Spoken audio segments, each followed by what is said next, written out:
넬슨 만델라는 이런 말을 했습니다. 교육은 세상을 바꾸는 가장 강력한 힘이다. 온 세상의 어머니들은 자신의 자녀들을 끊임없이 사랑합니다. 이런 말도 전해지고 있습니다. 신이 인간에게 자신의 모습을 보여주기 위해 어머니와 같은 존재를 보내신다는 것입니다. 이 세상 모든 어머니의 자녀 사랑은 세계 어떤 문화나 지역에서도 자녀들을 가슴으로 사랑하고 자녀들이 행복하고 안전하게 성장하도록 최선을 다합니다. 이 세상 모든 어머니는 자녀들의 성장과 발전을 위해 자신의 시간과 에너지, 노력을 아끼지 않습니다. 또한 자녀들이 불행과 어려움을 겪을 때는 끊임없이 위로하며 지지하며 도와줍니다. 뿐만 아니라 부모와 자식은 태어날 때부터 선택이 아닌 운명인 관계로 태어납니다. 어머니의 자식 사랑은 매우 강력하여 자녀들은 언제나 어머니의 사랑과 지지를 느낍니다. 이러한 어머니의 사랑은 자녀들이 더 나은 인간으로 성장할 수 있도록 도움을 주며 자녀들의 힘든 시련을 겪으면 삶을 살 때는 어머니들의 능력만큼 최대의 도움을 주고 또 받을 수 있는 조건 없이 아낌없이 안정적인 지지자가 되어줍니다. 속담에 콩 심은 데 콩 나고 팥 심은 데 팥 난다라는 말이 있습니다. 자녀가 자신의 행동과 태도에 따라서 그에 상응하는 결과를 받게 된다는 의미입니다. 또 이런 속담도 있습니다. 공자 앞에서 문자 쓰고 매서운 곳에서도 바른 모습을 보인다입니다. 부모가 자녀를 바르게 가르쳐주고 선한 예를 보이면 그들도 항상 바르고 올바른 모습을 보일 것이라는 의미입니다. 또 있습니다. 자식 떼고 돌아서는 어미는 발자국마다 피가 고인다는 자식을 떼어버리고 돌아선 어머니는 발걸음마다 피를 쏟으며 걷는다는 뜻으로 어머니가 자식을 떼어놓는 일이 매우 괴롭고 고통스러운 일임을 비유적으로 이르는 말입니다. 자녀 사랑은 부모가 자신의 자녀를 무한한 사랑과 관심으로 대하는 것을 말합니다. 자녀 사랑은 부모, 자녀 간의 상호적인 애정과 관심을 표현하는 것으로 자녀들에게 물질적인 것뿐만 아니라 정서적인 안정감과 삶의 방향성을 제시하고 지도하는 역할을 합니다.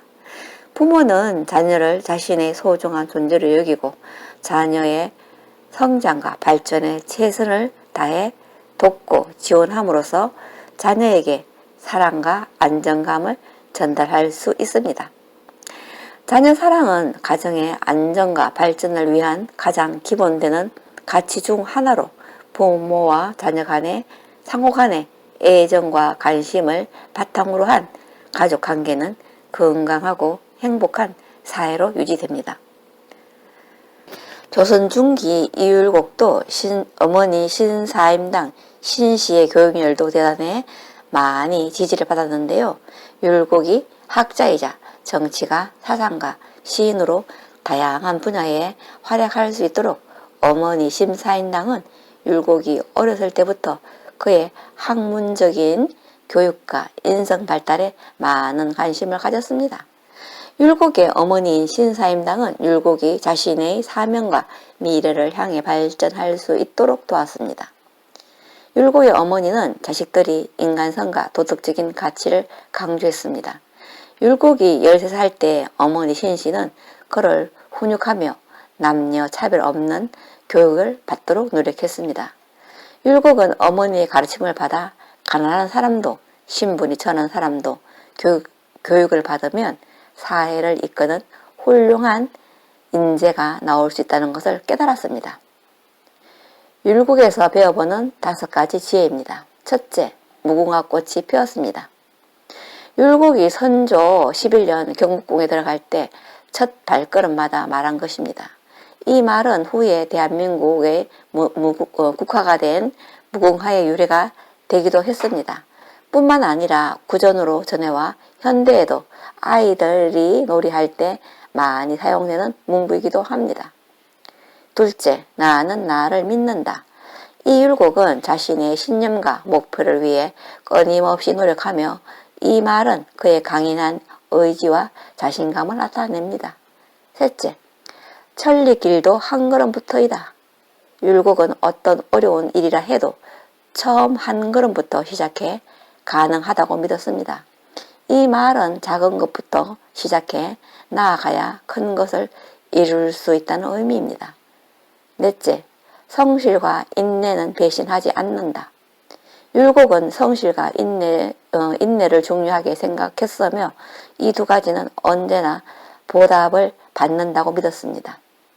다섯째, 공자의 도는 인정으로부터 시작된다. 율곡은 공자의 도를 바탕으로 자신의 사명을 수행하고자 했습니다.